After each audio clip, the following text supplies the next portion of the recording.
My name is Steve Kroft, and I'm the now former chairman of the CEL group of companies. I started with Conviron in 1997, so I was with the company for just over 26 years. Conviron was born in the early part of 1964. At the time, there was no company that was making plant growth chambers. A plant growth chamber that control light, temperature, humidity, CO2, irrigation very precisely. So think of a greenhouse, but with artificial light and far more precise control. I started in a business development sort of corporate counsel kind of role, but really it was just about learning as much as I could. My father, even though he wasn't day-to-day manager of the business, he was president. A year after I joined, he got a call from the Prime Minister and was appointed to the Senate.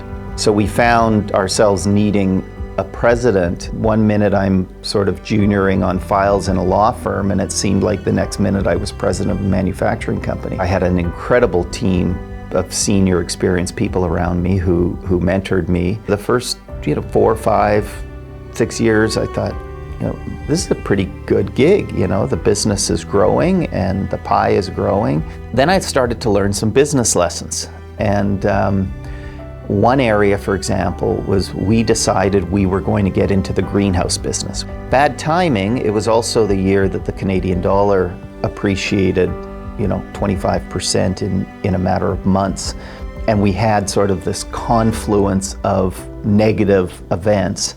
And that's when I developed a much tighter relationship with bankers. Really, for the first time in my career, I had some very significant headwinds. And it was a period, where I learned a lot about business. I learned a lot about people.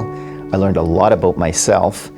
And but we put our heads down and came out of that much, much stronger. And you sort of evolve from first deferring, to then I would sort of get my legs. I remember a very specific conversation. At the end of the day, the buck stops with you, and don't be scared to make a decision.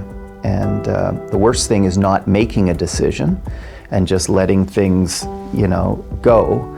We're better to make the wrong decision, fail fast, and change gears. And that stuck with me throughout my career. Fast forward, today CEL is the largest supplier of plant growth chambers and rooms in the world.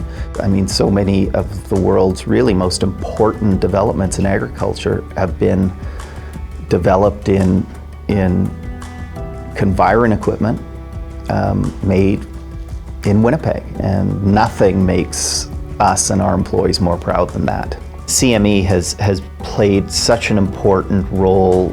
I mean, to this day, CEL, CME is with Lean and all kinds of other programs. We are very lucky to have an organization like CME in this province and in this country. If we ever felt we were inhibiting growth or inhibiting the opportunity for our employees to take on more, that we would put the company in the hands of someone who could take it to the next level. As my dad said to me, he said, look, we started a business. We've employed thousands of people over 55 plus years. We've been at the forefront of scientific discovery around the world. And the company has just grown to a point where it's sort of outgrown us.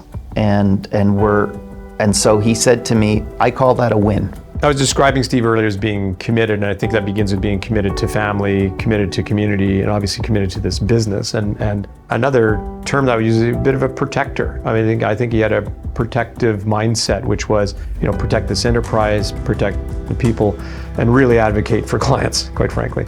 So you put that together, and you've got an individual who is respectful, very gentlemanly, just a kind-hearted, generous person to begin with, quite frankly.